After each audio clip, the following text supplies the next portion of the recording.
welcome to The View. Sarah is back at the table. Megan is still here. Joy is self-isolating. And Whoopi, our moderator, is from home. How's it going, Whoopi?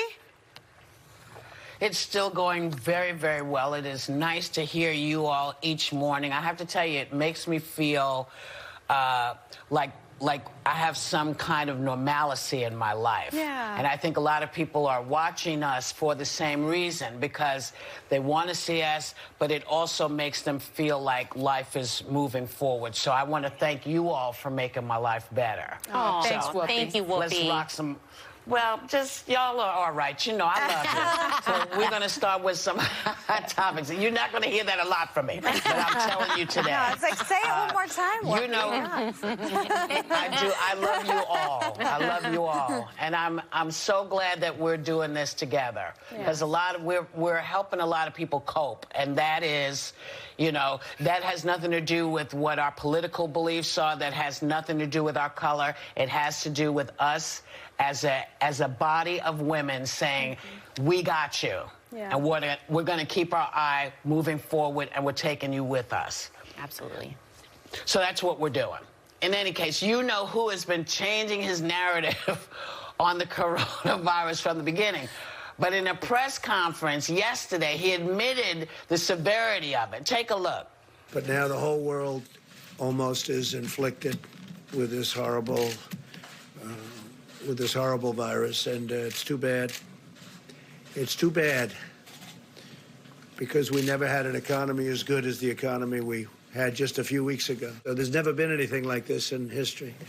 There's never been. Nobody's ever seen anything like this. But we're doing the right thing. We have to get rid of. I mean, our big war is it's not a financial war. It's a war, and it's a medical war. We have to win this war. It's very important. So, you know, it's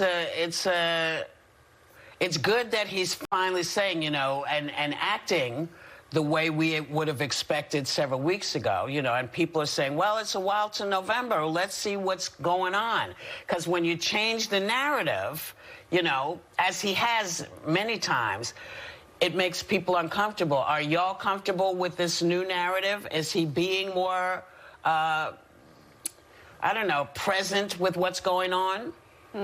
I tend to think that, again, anything going on right now, I'm not really locking into politicians, although we need them for a lot of the kind of the policies and things that we're going to do to handle the situation. I'm finding more comfort, again, in doctors and scientists. And I want reasonable, calm facts and information.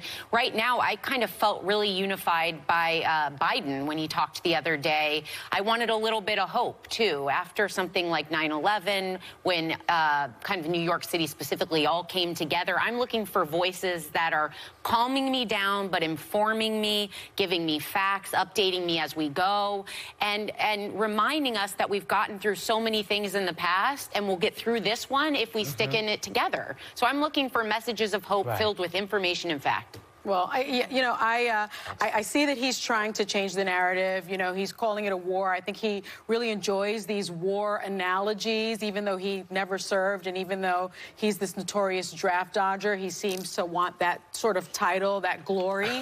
I'm uncomfortable with that analogy coming from this particular president, because I don't think he has wartime experience.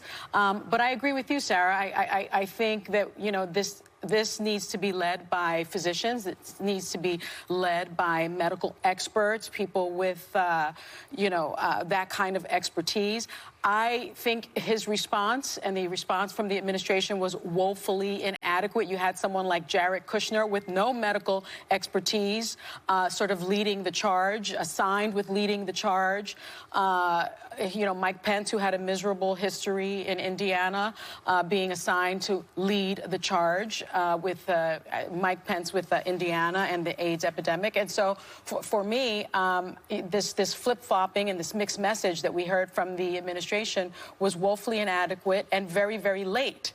And I think that the reason we're so behind in testing, the reason that we're so behind dealing with this pandemic is because this administration did not do the right thing.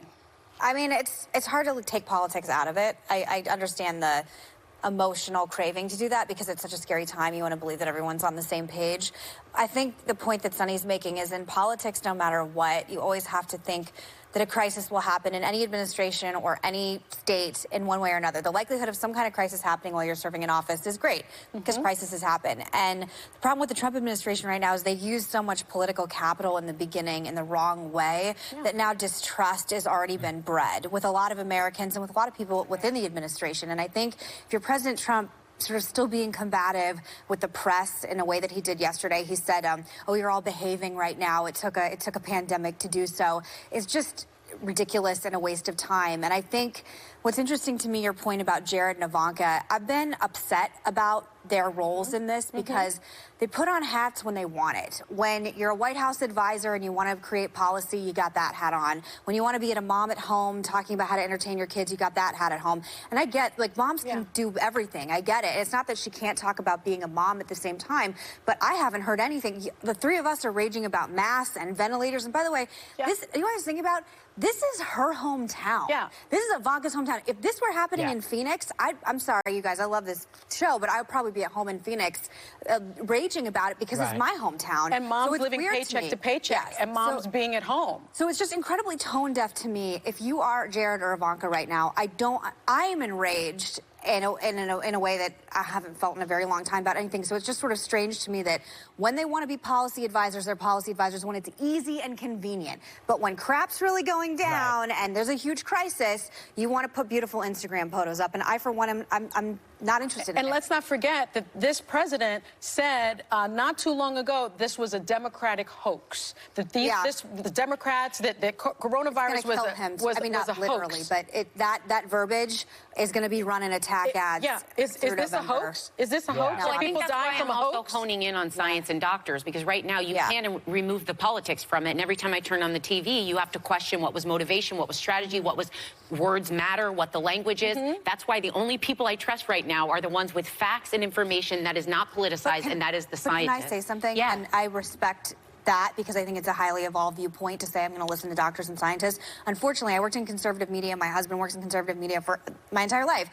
There are a lot of people that are only listening to Fox News on this and are only listening to the president. And I saw the tone in this country start to change. Again, we were raging about this for a long time. The tone started changing when Fox started changing. And so that, to me, is what's concerning for older people, where we have a harder time convincing them to take this more seriously. And I think there's actual videos on YouTube that you can look up right now if you want to see it. And it shows the metamorphosis between And I wish we had that. I wish we had that, because it is unbelievable when you saw some of the anchors on Fox News calling it a hoax, calling it all this stuff. And then there was this change. People like Brett Baier and Harris Faulkner have been, I had lunch with her right before this broke. Yeah. And I don't think she'd mind me saying this. She said it's incredibly serious and to take it seriously. But others, you saw Sean Hannity, but people have to use their heads right now. Don't look to politicians or just what you're seeing on the one channel you choose to watch. Read in on your own. This is, there are lives at stake. Lives at stake. I agree with you. I just think there are, unfortunately, a bunch of people in this country who have such a distrust of our media and our institutions that they only choose to listen to one network or another. And I think it has done a real disservice. And they listened to the president who called it a hoax, and their lives were at stake. Well,